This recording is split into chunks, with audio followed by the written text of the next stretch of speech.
What happens when a beloved talk show host tries to have a simple conversation, only to face the most disrespectful, jaw-dropping meltdown ever caught on camera? In just 40 seconds, one guest's shocking outburst would expose their true colors and leave everyone in the studio absolutely speechless. But before we dive into this wild ride, make sure you hit that subscribe button right now, because we're pulling back the curtain on royalty's dark side, exposing entitled celebrities and their shocking behavior the cameras never showed you.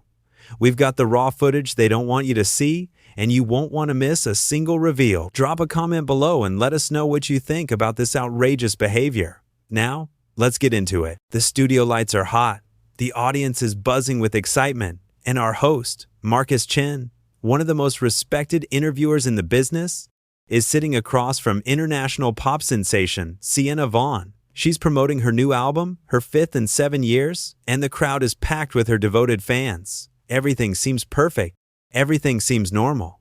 But what nobody in that audience knows is that they're about to witness something that will leave them questioning everything they thought they knew about their idol. Marcus starts the interview the way he always does, warm, friendly, genuinely interested in his guest.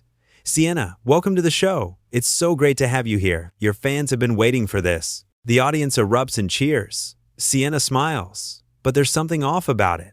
Something cold. She doesn't respond to Marcus. She just stares at him. Marcus, ever the professional, continues. So your new album just dropped last week, and it's already breaking records. How does that feel? Sienna leans back in her chair, crossing her arms. How does it feel? It feels exactly like I expected it to feel. I'm successful. I've always been successful. This isn't news to me. The audience goes quiet. You can feel the shift in energy. Marcus keeps his smile, but you can see in his eyes that he's caught off guard. Well, of course. I mean, you've worked incredibly hard to get where you are. Your fans are so dedicated. My fans, Sienna says, cutting him off. My fans know real talent when they see it. They know I'm not like everyone else out there making garbage music and calling it art. Marcus nods slowly, trying to steer the conversation back to safer ground. You've definitely carved out your own unique sound. I wanted to ask you about the creative process behind this album. What inspired you? Sienna rolls her eyes. Actually rolls her eyes on live television. What inspired me? Money inspired me. Fame inspired me. The fact that I can do whatever I want and millions of people will buy it anyway. That's what inspired me. The audience is dead silent now. A few people shift uncomfortably in their seats. Marcus maintains his composure, but his expression has changed. He's no longer smiling. I think what you're trying to say is that you have a strong connection with your audience and that drives your creativity. No, Sienna snaps. That's not what I'm saying at all. I'm saying exactly what I said. People will buy anything I put out because I'm me. I could record myself reading a phone book and it would go platinum. Marcus takes a breath. Sienna, I think a lot of artists would disagree with that. Most would say that their fans are the reason they do what they do. Then most artists are liars, Sienna fires back. Or they're broke. I'm neither. The tension in the studio is suffocating. Marcus looks at his notes, clearly trying to find a way to salvage this interview. Let's talk about your tour. You're about to embark on a massive world tour. Are you excited to perform for your fans? Am I excited to stand on a stage for 2 hours while thousands of people scream at me? Sure. I'm excited about the paycheck. I'm excited about the private jets and the 5-star hotels. The actual performing part? It's work. That's all it is. One of the audience members gasps audibly. Marcus sets his cards down on the side table. Sienna, I have to be honest with you. A lot of people watching this, including the people in this room, have spent their hard-earned money on your music, your concerts, your merchandise. Don't you think they deserve a little appreciation? Sienna laughs. Actually laughs. Deserve? They don't deserve anything. They chose to spend their money on me. That was their decision. I didn't force them. If they want appreciation, they should do something worth appreciating. Marcus's jaw tightens. His hands grip the armrests of his chair. So, you're saying the people who have supported your entire career, who have made it possible for you to live the lifestyle you're describing, they don't deserve basic respect? I'm saying I don't owe them anything beyond the product I sell. I make music. They buy it. That's the transaction. I'm not their friend. I'm not their idol. I'm a businesswoman. The audience is turning on her now. You can hear murmurs, people whispering to each other, some shaking their heads. Marcus leans forward. But you've built your entire brand on this idea of being relatable, of being someone who came from nothing and made it big. Your whole image is about connecting with everyday people. That's called marketing, Marcus. You should know that. You've been in this business long enough. Everything is marketing. The relatable girl next door thing? That's a character. That's not me. The real me is sitting right here, and apparently, people can't handle it. Marcus stands up. The audience gasps. This never happens. The host never stands up in the middle of an interview. You know what, Sienna? I've interviewed hundreds of celebrities. I've talked to actors, musicians, athletes, politicians. Some of them were difficult. Some of them were guarded. But I have never, in my entire career, sat across from someone who showed such blatant disrespect for the people who made them who they are. Sienna stands up too, ripping off her microphone. Oh, please, save the moral high ground act for someone who cares. You invited me here to promote my album. I'm promoting it. You're getting exactly what you wanted. Controversy. Drama. This clip is going to be everywhere, and you know it. So don't act like you're some saint. I invited you here to have a conversation, Marcus says, his voice rising. I invited you here because I thought you had something interesting to say. I thought you valued the platform you've been given. Clearly, I was wrong. You were wrong about a lot of things, Sienna shoots back. You think you're some great interviewer? You're nothing. This show is nothing. The only reason anyone watches is because of the guests. Without people like me, you'd be irrelevant. The audience boos. Actual boos? Marcus doesn't back down. You want to know what makes someone irrelevant, Sienna? It's not lack of fame. It's not lack of money. It's treating people like they're beneath you. It's forgetting where you came from. It's believing that your success gives you the right to look down on everyone else. I don't look down on everyone, Sienna says, her voice dripping with sarcasm. Just the people who aren't on my level. And Marcus, that includes you. Marcus shakes his head. I feel sorry for you. I really do. Because all the money in the world, all the platinum albums, all the sold-out shows, none of it matters if you're this empty inside. None of it matters if you can't see the value in the people around you. I don't need your pity, Sienna spits. I don't need anything from you. I'm done here. Good, Marcus responds, because this interview is over. Sienna grabs her purse from beside the chair and turns to the audience. You know what? All of you sitting here, all of you watching at home, you're all the same. You're all desperate for someone to look up to. You're all searching for meaning in someone else's life because your own lives are too boring.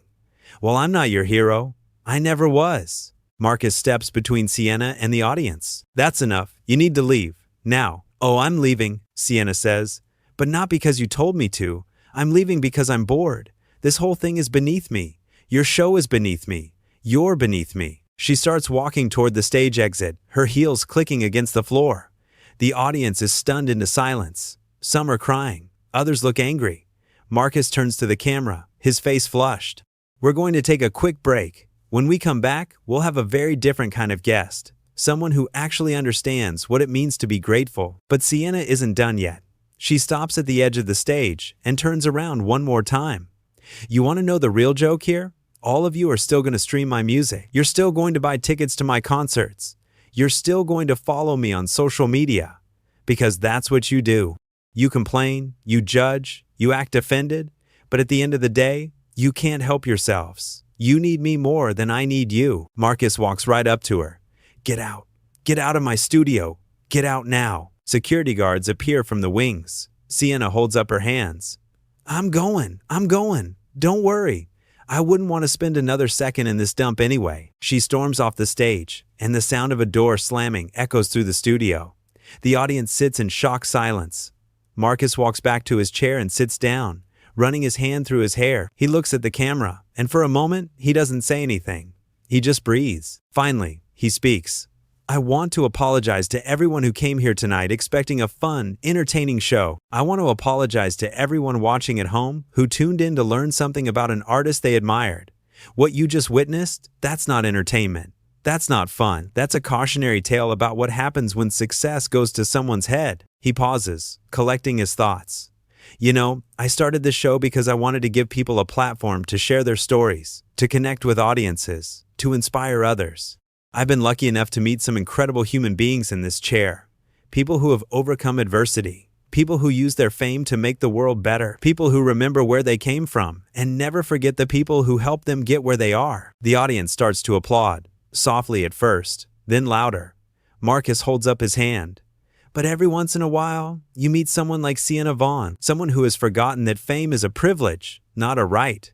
Someone who thinks that talent gives them permission to treat others with contempt. And when that happens, when you see that level of entitlement, that level of disrespect, you have to call it out. You have to say, no, this isn't okay. The applause grows louder. Some audience members stand up. Marcus continues. I know some of you came here tonight as her fans. I know some of you have supported her for years. And I want you to know that your feelings are valid. You're allowed to be disappointed. You're allowed to be hurt.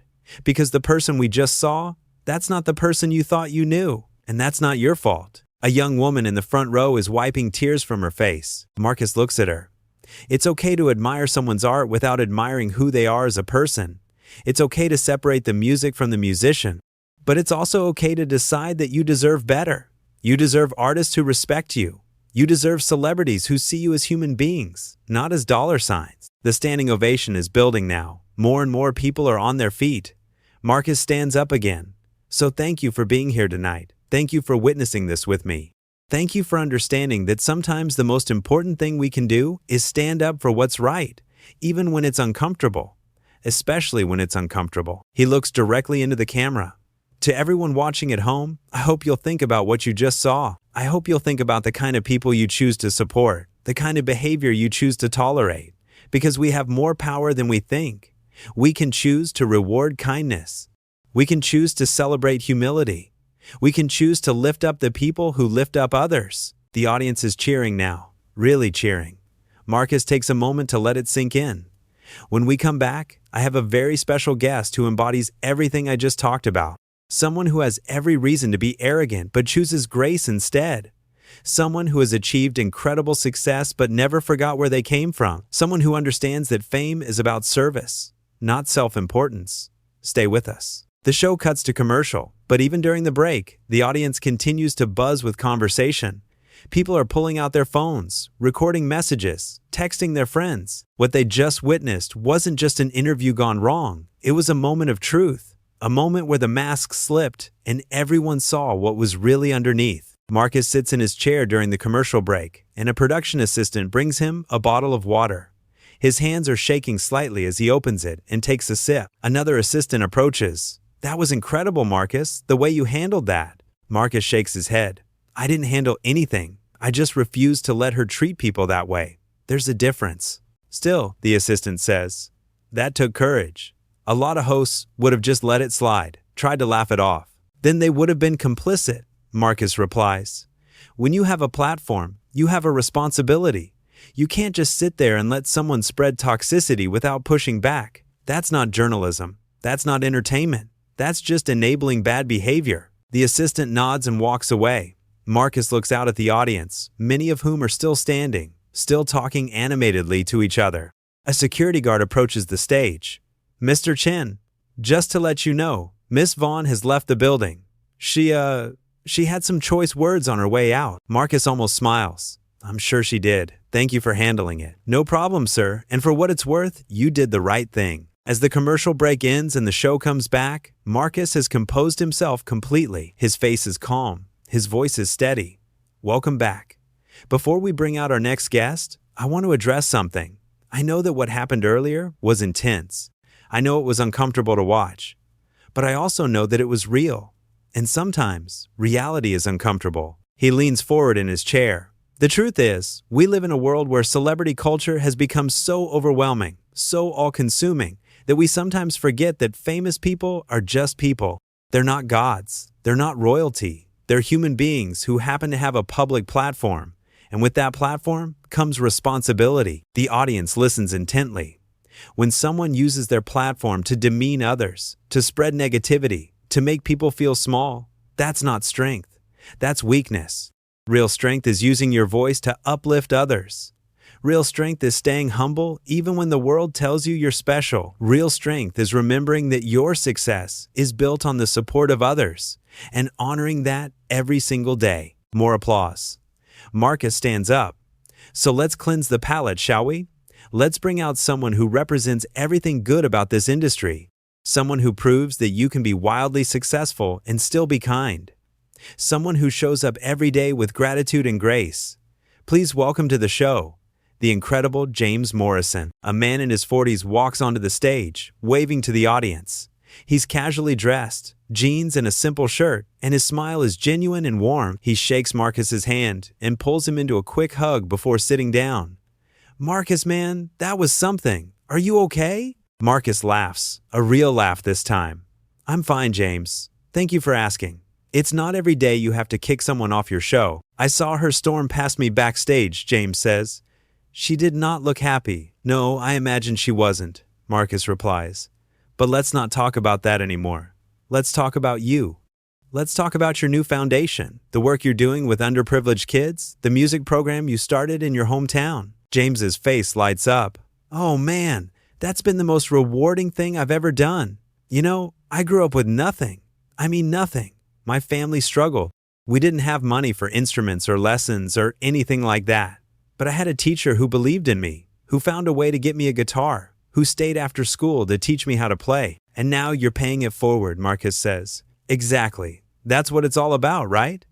Someone gave me a chance when I didn't deserve one, when there was no reason to believe in me. And now I get to do that for other kids. I get to be that person who says, hey, I see you. I believe in you. Here's an opportunity. It's the greatest feeling in the world." The contrast couldn't be more stark. Here's someone with just as much fame, just as much success, but a completely different attitude. The audience can feel it too. They're leaning in, smiling, engaged in a totally different way. You've sold millions of albums, won multiple awards, headlined stadiums all over the world, Marcus says. "Do you ever worry about losing touch with where you came from?" James doesn't hesitate. "Every single day. That's why I go back home as often as I can. That's why I stay connected to my community. That's why I make sure my kids grow up understanding that everything we have is a gift, not a guarantee. The moment you start to believe your own hype, the moment you start to think you're better than everyone else, that's when you've lost it. That's when you've become exactly the kind of person I never wanted to be." Marcus nods appreciatively. "That's beautiful, man. That's really beautiful.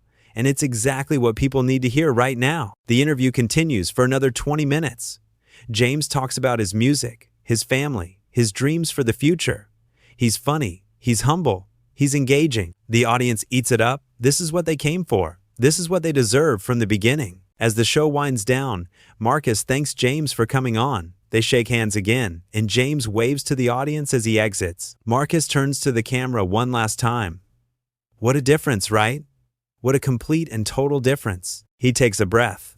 "Look, tonight you saw two sides of fame. You saw entitlement, and you saw gratitude. You saw someone who thinks the world owes them everything and someone who knows they owe the world everything. The choice of which kind of person you want to be, which kind of person you want to support, that's up to you." He points at the camera. "So, I'll leave you with this. The next time you're about to spend your money on a concert ticket, or stream an album, or buy merchandise, ask yourself who you're supporting. Ask yourself what kind of behavior you're rewarding. Because every dollar you spend is a vote. Every view is a vote. Every like is a vote. And you have the power to decide what kind of world you want to live in." The audience erupts one final time. Marcus smiles. "Thank you for watching. Thank you for being here.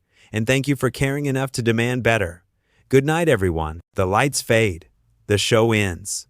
But the impact of what just happened will be felt for much longer. Because sometimes television isn't just entertainment.